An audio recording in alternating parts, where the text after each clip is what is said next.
Industrial area और यहाँ से फेल्सपार और ना जाने कई प्रकार के मिनरल्स यहाँ से निकलते हैं जो गुजरात में जाते हैं। वहाँ पर उनका पाउडर बनके कई तरह की चीज़ें उनकी बनाई जाती हैं। और यहाँ पर ये एक जगह है, दुकान है, चाय की थड़ी है जहाँ पर लोग चाय पीने आते हैं।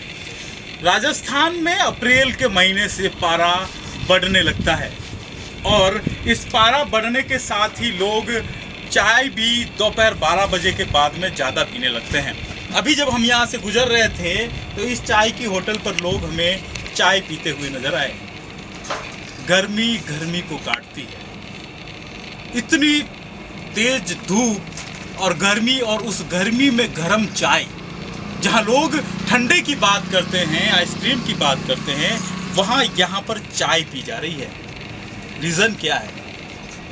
तो कहा जाता है कि गर्मी गर्मी को काटती है, इसलिए लोग यहाँ चाय पी रहे हैं। अभी राजनीतिक गर्माहट भी बढ़ी हुई है, उसको लेके भी हम यहाँ पर बात करेंगे। नमस्कार। नमस्कार। आप सब राजसमंद जिले के? हाँ, राजसमंद जिले के हैं। हम बैठे बिलोड़ा एरिया में है आप वहाँ के? अच्छा, राजसमंद जिले में क्या रहने वाला है?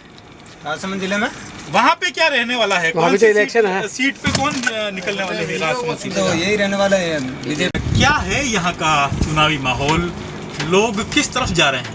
आज से 2 दिन पहले पलड़ा बारी दिल्ली का था, तो इसमें वो राजनीति का कुछ हुआ होगा, तो अब वो शांत हो गया। अब थोड़ा कांग्रेस का जोर ज़्यादा।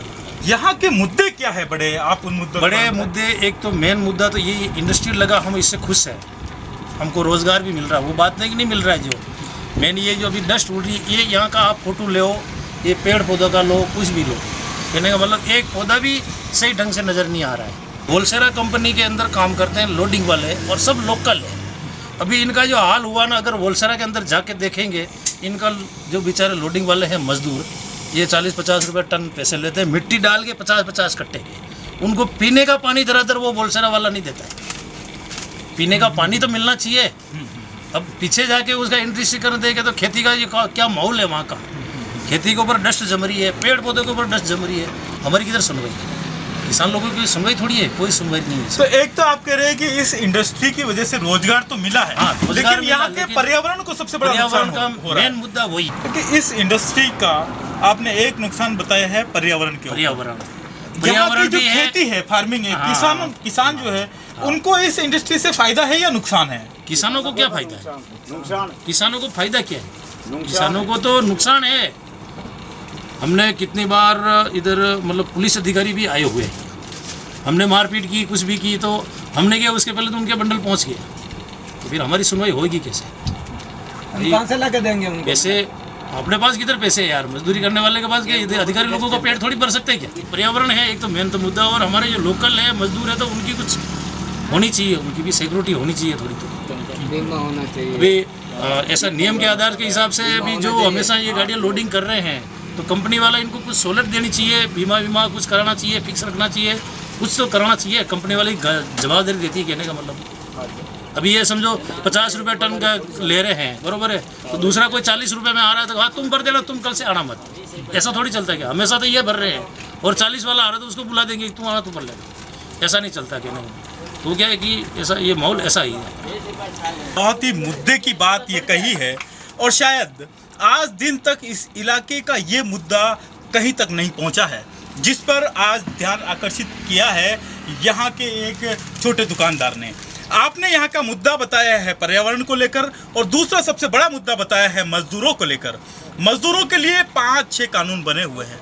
न्यूनतम मजदूरी भुगतान अधिनियम, कर्मकार क्षतिपूर्ति अधिनियम, इसके साथ ही मजदूरों को कार्यस्थल पर मिलने वाली सुविधाओं के बारे में भी कानून बने हुए हैं। लेकिन जैसा कि आपने अभी बताया है, हम इंडस्ट्री इलाके में गए नहीं हैं, इंडस्ट्री के अंदर नहीं गए हैं। बात एक होटल पर हो रही है, और यहाँ पर कई सारे मजदूर भी हैं, कई सारे लोडर्स भी हैं, दुकानदार भी हैं, पर वो जो कह रहे हैं कि मजदूरों को इन प्रतिष्ठानों में, इन इंडस्ट्रियल एरिया में पीने का पानी तक मुहैया नहीं हो रहा है। तो अगर मैं कानून की और नियमों की और गाइडलाइन की बातें यहाँ बताने लगूँ तो एक लंबी फहरिस्त है। कई सारे नियम हैं, कई सारी गाइडलाइंस है।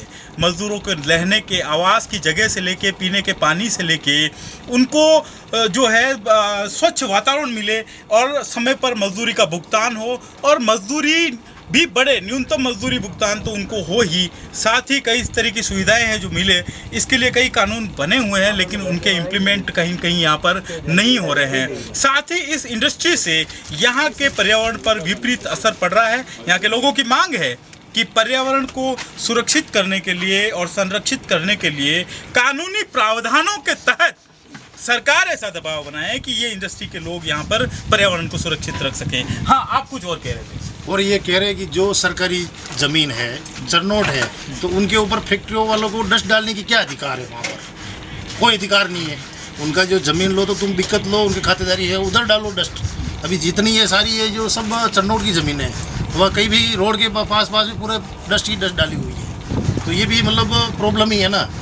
ज़्यादा कुछ बोले तो बस वो तो क्या हफ्ता वाला ही काम है। आज आप ये बात कह रहे हैं, पर क्या यहाँ के जो स्थानीय लोग हैं वो ये मुद्दा उठाते हैं? कभी उठाते हैं, कभी तो एक दो बार उठाएंगे तो वापस किसी को तो बंडल दे देते हैं, चाय पानी मिल जाता है तो वो चुप हो जाता है। वो अंदर बुलाते हैं, भाई ऑफिस में बुला रहा है आपको, ऑफिस में जाएंगे, चाय पानी मिल जाता है, काम हो गया अपना। फिर वो मुद्दा वापस ठंडा पड़ जाता है, साल भर होता है, वापस गर्माउट होती है। कितनी फैक्ट्रीज यहाँ पे? फैक्ट्री तो है 8-10। यहाँ खदाने हैं? खदाने नहीं है, खदाने तो आउटसाइड में। यहाँ पीसने का काम होता है? हाँ, बस पीसा ही है, दाना और पाउडर यहाँ होता है। कितनी फैक्ट्री होगी यहाँ? होगी 10 फैक्ट्री होगी, 10। और इन फैक्ट्रियों में कितने मजदूर काम करते हैं? मजदूर तो होगा, देख लो तो भी 1000 से तो कम नहीं होगा कम से कम। मतलब एक फैक्ट्री में 100 चुनाव है, ये जो प्रत्याशी आने वाले हैं वोट मांगने के लिए, तो पर्यावरण का और ये मुद्दा, ये उनकी नजर में आप लाने वाले हैं, ये मांग आप करने वाले हैं उनसे? आएंगे अगर तो कुछ, अगर यहाँ आ जाए तो हम तो सब दिखाएंगे उनको भाई कि ये कंडीशन है, यहाँ की खेतें देखो, जमीनें देखो, क्या हाल हो रहा है। जो तो नियम है समस्याओं के बारे में पहले कभी बात हुई जनप्रतिनिधियों को? पहले जनप्रतिनिधि कभी हुई नहीं, मतलब वो होती थी तो ऐसे मारदाड़ होती थी और वह समझ जाते थे एक बार चलो कोई बात नहीं, कम पैक करा रहे हैं, पानी छटवा रहे हैं, वो हो रहा है, तो ऐसा हो रहा है। उसमें राम के भी है, रावण के भी है, मिले जुले हैं, ऐसा हो रहा है। बस समझने की जरूरत है इस राम और रावण को। हर जगह पर चर्चा में ये दोनों नाम आ रहे हैं। चुनाव की रैलियों को और चुनाव की गाड़ी को आगे बढ़ाने के लिए समर्थक अपने अपने प्रत्याशियों को आगे बढ़ाने के लिए धक्का लगा रहे हैं। हम किसे धक्का लगाएं?